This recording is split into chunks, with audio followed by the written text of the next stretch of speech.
Traore has done it again. This time, he has taken on a vision so grand that it has left not only his people inspired, but also his critics in the West completely stunned. In an ambitious move to transform Burkina Faso into a true hub of development and regional integration, President Ibrahim Traore has launched what is now being called the biggest infrastructure project in Africa's modern history. A $200 billion mega road network spanning the entire country and beyond. At the heart of this project lies a dream, a connected, self-reliant Burkina Faso. The plan outlines the construction of over 25,000 kilometers of modern highways, linking not only every province and major city within Burkina Faso, but also creating trade corridors to neighboring countries like Mali, Niger, Ghana, and Ivory Coast. Experts say this is more than just roads. It's an economic lifeline for millions. Traore stood at the groundbreaking ceremony, surrounded by his ministers, engineers, and thousands of ordinary citizens, and declared, greater than no nation can claim. Freedom if it cannot move its people and goods freely. These roads will not only connect our land, but our destiny as a proud African nation. But what shocked the West wasn't just the sheer scale of the project, it was the independence with which Traore is pursuing it. Instead of signing the usual debt-laden agreements with Western lenders, Traore has secured funding through a mix of African sovereign wealth funds, strategic partnerships with Asia and the Middle East, and the repatriation of Burkina Faso's own gold and mineral revenues. For decades, Western countries have maintained influence over African infrastructure by controlling the purse strings. But now, Traore has thrown that model out of the window. He openly rejected several loan packages from American and European banks that were laden with political conditions. Instead, he brought in African engineers, partnered with Chinese and Turkish firms for technical expertise, and ensured that over 80% of the workforce are local Burkinab, creating hundreds of thousands of jobs and keeping the economic benefits within the continent. On social media, pictures and videos of massive bulldozers, cranes, and armies of workers laying down endless stretches of asphalt have gone viral. The images of proud, young Burkina wearing hard hats and operating heavy machinery have become a symbol of African self-determination. Meanwhile, Western media outlets have scrambled to explain how a small, landlocked nation, long written off as impoverished and dependent, could pull off such a staggering feat. Some headlines have even called it unrealistic and risky, but on the ground, the people of Burkina Faso believe otherwise. Markets and traders already report seeing faster transportation of goods to border towns. Farmers now dream of getting their crops to cities without the endless delays and costs of poor roads. Business owners envision warehouses and factories sprouting along the new highways. Families talk of easier access to schools, clinics, and opportunities. The strategic importance of the project is also clear. By building high-speed corridors to ports in Ghana and Ivory Coast, Burkina Faso will no longer have to rely on Western-controlled routes for imports and exports. Analysts point out that this could radically reduce the country's dependence on foreign shipping companies, lower costs of goods, and even boost regional trade blocs like ECOWAS. In the West, many engineers and economic planners are said to be shocked at the technical and logistical execution. Some have even admitted, anonymously, that the pace and scope of Burkina Faso's road project rivals that of infrastructure programs in far richer nations. Traore, however, remains focused on the bigger picture. In a recent televised address, he said, "We will build these roads not just for ourselves, but for our children and grandchildren. Let them know that there was a generation that refused to bow to foreign masters and chose to carve its own." path, 1 kilometer at a time. Asterisk across Africa, leaders and citizens alike are watching closely. Many see in Traore's $200 billion road project a model for what is possible when a country takes control of its own resources, its own destiny, and its own future. Asterisk. For the people of Burkina Faso, the sound of jackhammers and the sight of asphalt stretching to the horizon are more than just signs of progress. They are the embodiment of a long overdue dream. True freedom through development. Asterisk. And for the West? It's a wake-up call that Africa's future will no longer be dictated from boardrooms in Washington, Paris, or London, but built, paved, and driven by Africans themselves. Asterisk. The journey has only just begun, but already the world is paying attention. Asterisk. In another stunning move that has once again put Burkina Faso at the center of Africa's rising tide, Ibrahim Traore has unveiled a project that no one saw coming: Africa's largest solar power plant, a $50 billion renewable energy initiative designed to make the country energy independent and a net exporter of electricity within a decade. Asterisk. For years, Burkina Faso, like much of the Sahel, has suffered from unreliable power, constant blackouts, and dependence on imported energy.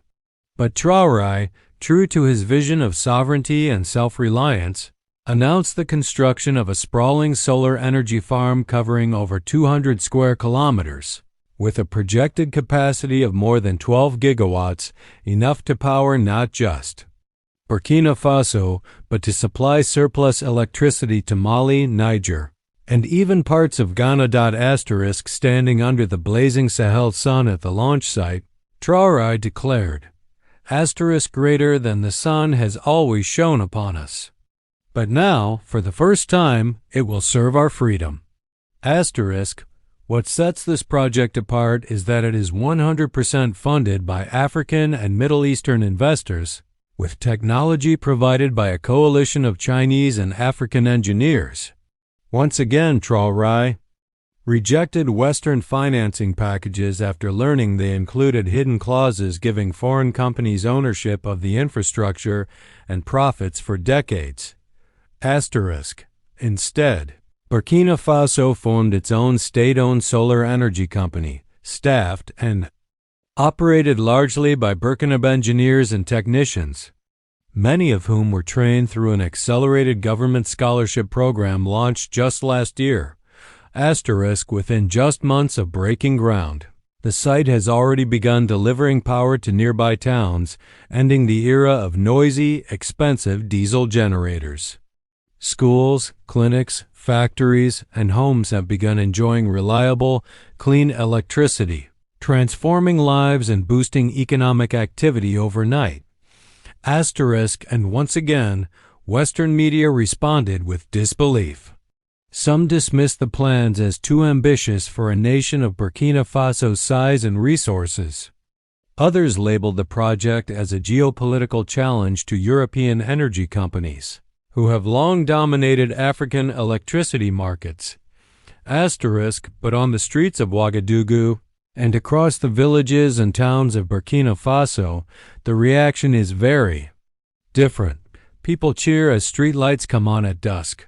Farmers install solar-powered irrigation pumps for the first time. Students study late into the night under bright electric bulbs.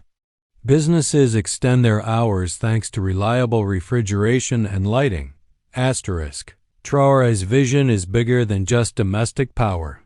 The plan includes high-voltage transmission lines stretching into Mali and Niger, with signed agreements to export electricity at fair rates, strengthening regional trade ties and reducing West Africa's collective dependence on fossil fuels and foreign suppliers. Asterisk. In a statement that's already being quoted across Africa, Traore said, Asterisk.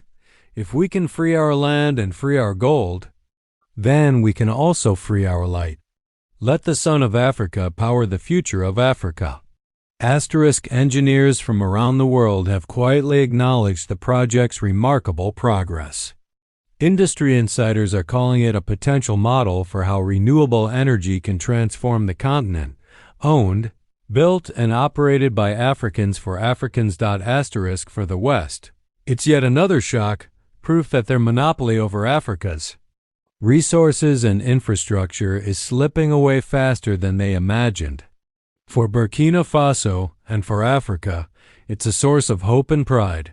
And for Traore, it's just another step on the road to a free and prosperous future, powered not by outsiders, but by the limitless potential of his own people. Once again, he has shown that with courage and vision, Africa can light its own path forward.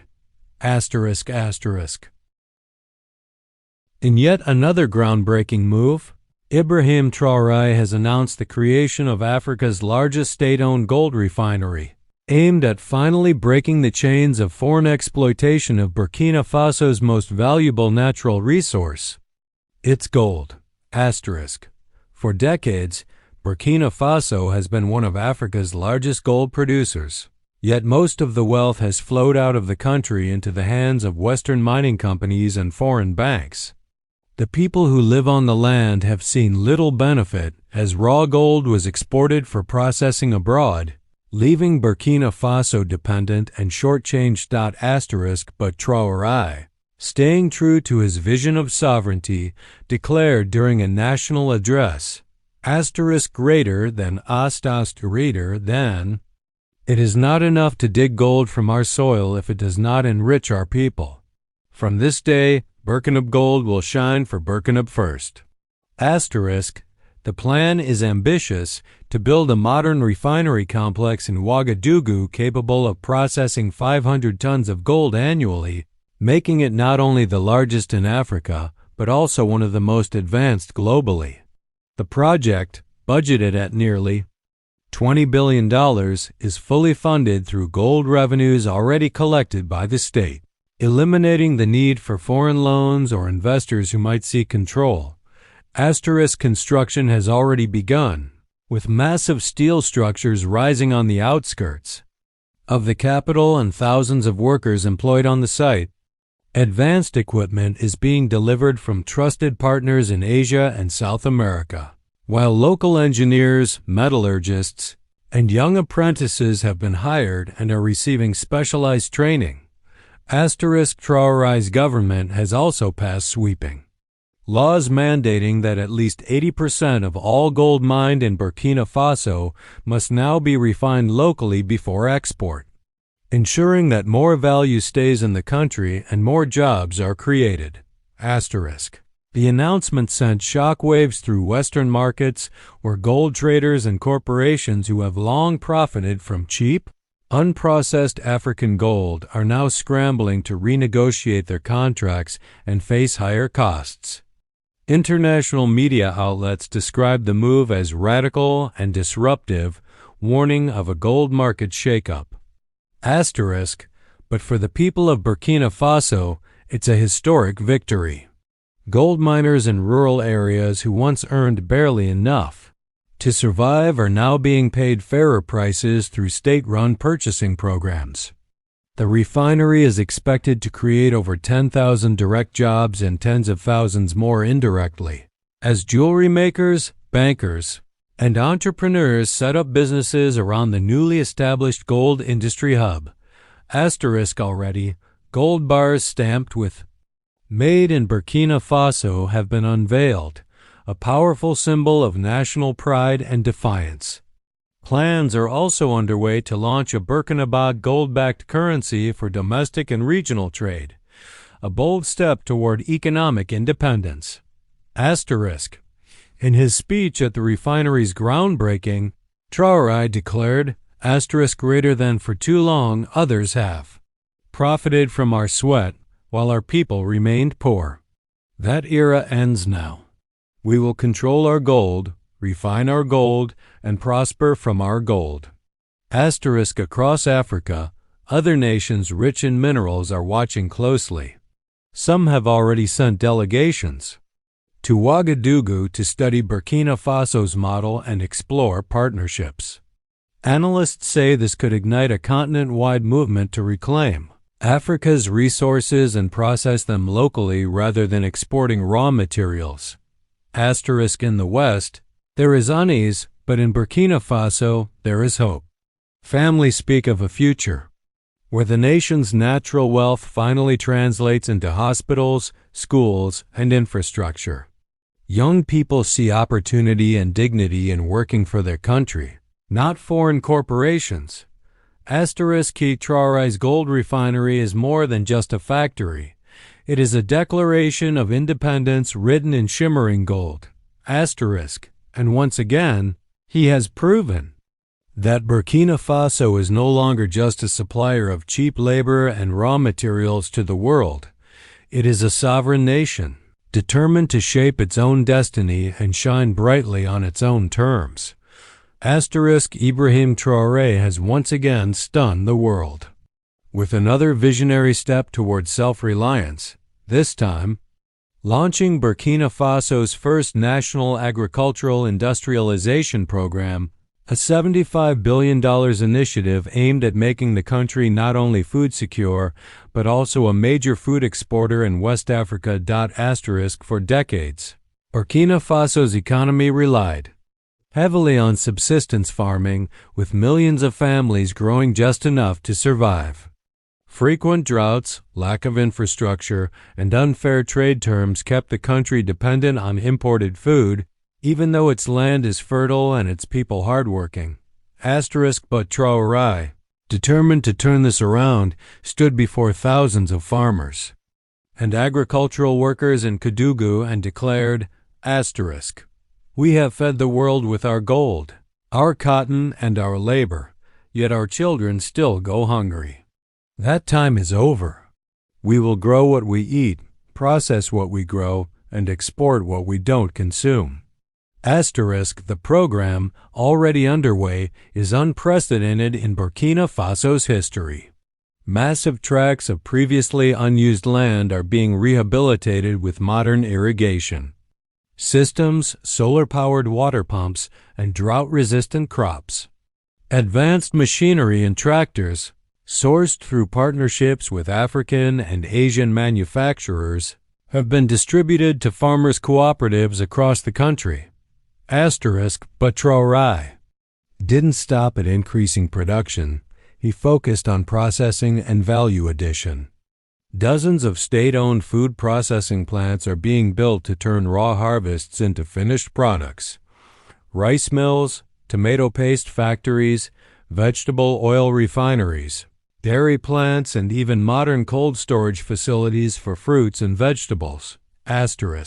The program is also creating what the government calls agro-industrial zones, where smallholder farmers can sell their produce at fair prices to processing plants, which then package and export goods under the Made in Burkina Faso label.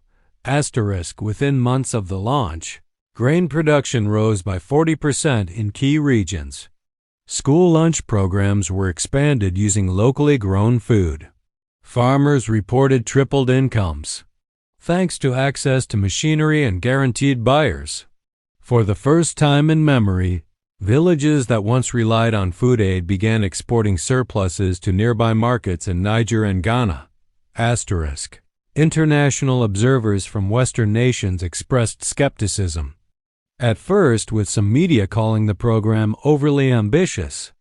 But as warehouses filled with neatly packaged Burkina rice, pasta, and canned vegetables ready for export, even critics began to take note. Meanwhile, Western agribusiness companies, long profiting from African food imports, were rattled by the prospect of Burkina Faso undercutting their dominance in regional markets. For the people of Burkina Faso, however, it was about dignity. Farmers who once toiled with hand tools now drive tractors and negotiate contracts. Women-led cooperatives have flourished, producing jams, juices, and dairy products sold in urban supermarkets. Young people are returning to rural areas, drawn by opportunities in modern agriculture.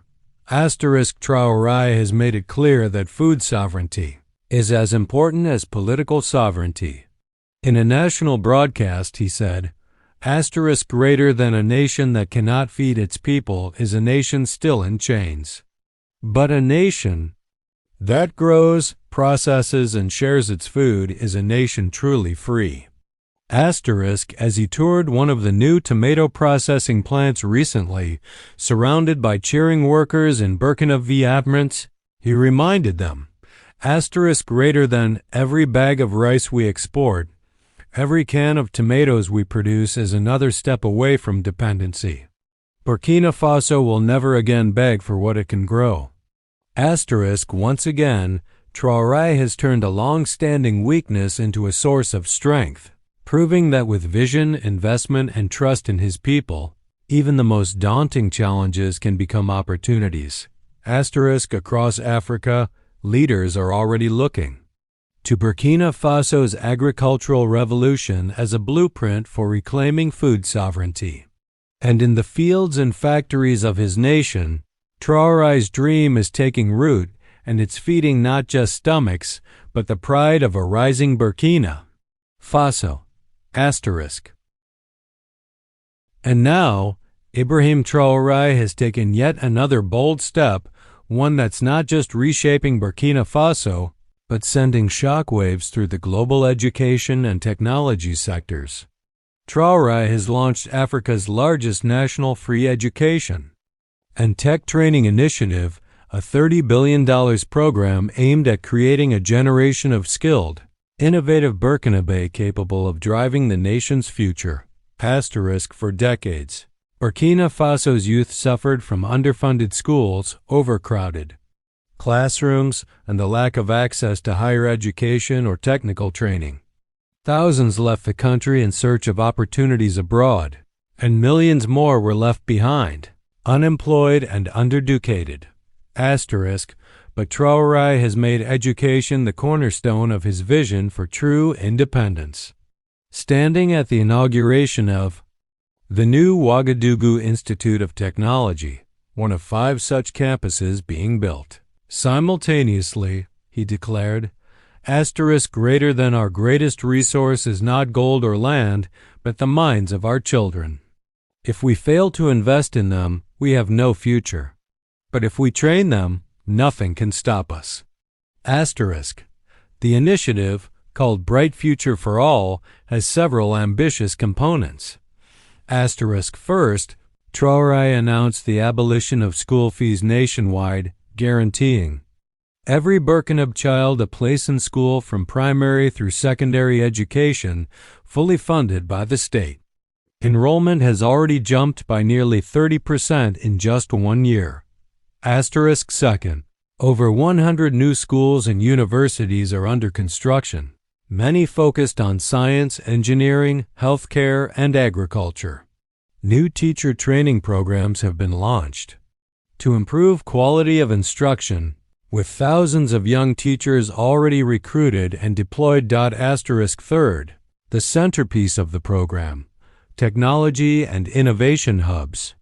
Each of Burkina Faso's 13 regions will host at least one digital excellence center, where young people can access free Wi-Fi, learn coding, robotics, renewable energy technologies, and entrepreneurship. Asterisk. Already, young Burkinabe begun creating mobile apps to help farmers track weather and crop prices, building solar-powered devices, and even launching small tech startups, something unheard of just a few years ago. Asterisk. The results are tangible. In a village near Bobo Dioulasso, 12-year-old girls are learning to program drones for agricultural surveys. In Ouagadougou, a group of university students has developed a prototype for a low-cost 3D printer using recycled materials. In Kédougou, young farmers are using online platforms to sell their produce directly to urban markets. Asterisk. Western observers have called the program too idealistic, while others quietly admit they're surprised by the rapid results. Some have even expressed concern that Burkina Faso's growing pool of homegrown tech talent could disrupt Established foreign contractors and consultants who have long profited from African governments' dependence. But to Traore, this is exactly the point. In another speech, he stated, greater than, for too long, Africa has been a customer. It is time for us to become creators. Our young people do not need pity or charity. They need tools, knowledge, and the chance to dream. The initiative is also addressing gender disparities by offering scholarships and incentives specifically for girls to enter STEM fields. Thousands of young women are now training as engineers, doctors, coders, and scientists. And the program doesn't stop at education. It's tied to a broader plan to employ graduates in the public and private sectors to staff the new infrastructure projects, hospitals, energy plants, and agricultural ventures Traore has already launched. Parents, teachers, and students across the country have celebrated this initiative as the most transformative policy in generations. For many, it represents the ultimate declaration of independence, the ability to stand on their own, armed with knowledge and skills. Across Africa, other nations are now sending delegations to study Burkina Faso's model, while young Africans in neighboring countries flood social media with admiration and envy. Once again, Ibrahim Traore has proven that true sovereignty is not just about controlling resources or land, but about unlocking the full potential of a nation's people. And as the sun rises over a Burkina Faso filled with new schools, bustling tech hubs, and ambitious young innovators, the world is beginning to see what Traore has believed all along. The future of Africa is already here, and it is brighter than anyone imagined. And yet again, Ibrahim Traore has captured the world's attention with another historic announcement, the launch of Burkina Faso's first national healthcare revolution, a $60 billion universal healthcare program aimed at giving every citizen access to free, modern, and dignified medical care. For years, Burkina Faso's healthcare system struggled under the weight of poverty, with underfunded hospitals, a lack of doctors and nurses, and millions of people unable to afford even the most basic treatments. Many were forced to travel to neighboring countries for care, and countless lives were lost to preventable diseases. But Traore declared that no Burkinabe should ever again have to choose between feeding their children and saving their lives. Standing at the construction site of a brand new, state-of-the-art medical complex in Ouagadougou, the first of its kind in the country, he proclaimed, greater than health is not a privilege. Health is a right, and from this day it is a right for every man, woman, and child of this nation. The initiative, named Healthy Nation, Strong Nation, is bold in its scope and execution. It begins with a network of 300 new health centers and regional hospitals currently under construction, strategically placed so no citizen has to travel more than 20 kilometers to access care. These facilities are equipped with modern diagnostic equipment, surgical theaters, maternity wards, and pharmacies stocked with essential medicines, all free of charge at the point of use. Second, the government has launched an aggressive training and recruitment program for medical professionals, offering full scholarships for thousands of young Burkinabe to study medicine, nursing, and allied health professions in local universities and abroad. Many who had left the country in search of better prospects are now returning home, inspired by Traore's vision. Third, to tackle long-term health challenges, the program focuses heavily on prevention and community care. Thousands of community health workers are being trained and deployed to villages, where they provide vaccinations, prenatal care, and health education. Mobile clinics travel to the most remote areas, ensuring no one is left behind. the results are already being felt. Maternal and infant mortality rates have started to decline. Vaccination campaigns have reached record levels. Malaria deaths have dropped significantly, thanks to widespread distribution of treated bed nets and anti-malarial medicine. Traore also prioritized mental health, launching the nation's first dedicated mental health facilities and destigmatization campaigns. For the first time, people struggling with mental illness are receiving care and compassion instead of neglect and shame. Once again, the West has reacted with disbelief and even criticism. Some called the program financially reckless, while others warned that such generosity could create a culture of dependency. But Traore dismissed these arguments, saying in a televised address, greater than, if the richest nations of the world can afford to care for their citizens, then so can we. Our people deserve nothing less. Western pharmaceutical companies, which for decades profited from high prices and exclusive contracts, have found themselves challenged by Burkina Faso's partnerships with generic medicine producers in India, Cuba, and Brazil, reducing costs and making treatments affordable and accessible. For ordinary Burkina. However, the change has been life-changing. Parents no longer fear taking their sick children to the hospital. Pregnant women no longer risk dying because they can't pay for care. Elderly citizens can receive medicine without selling their land. Stories abound of lives saved. A child cured of pneumonia without her family going into debt. A farmer who survived a heart attack thanks to a free ambulance and emergency surgery. A young mother safely delivering twins in a gleaming new maternity ward. Traore has described the program as the cornerstone of his vision for a truly sovereign and humane nation. Greater than a country that cannot heal its sick cannot call itself free. Today, Burkina Faso stands proud, not only free, but healthy.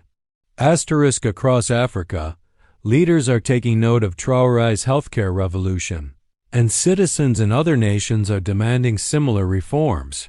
Once again, Traore has shown that sovereignty is more than flags and borders. It is about giving your people the care, dignity, and strength they deserve. And as the doors of new hospitals open and lives are saved every day, the people of Burkina Faso know one thing for certain. Their leader is building more than roads, schools, and industries. He is building hope and a healthier, stronger, freer nation.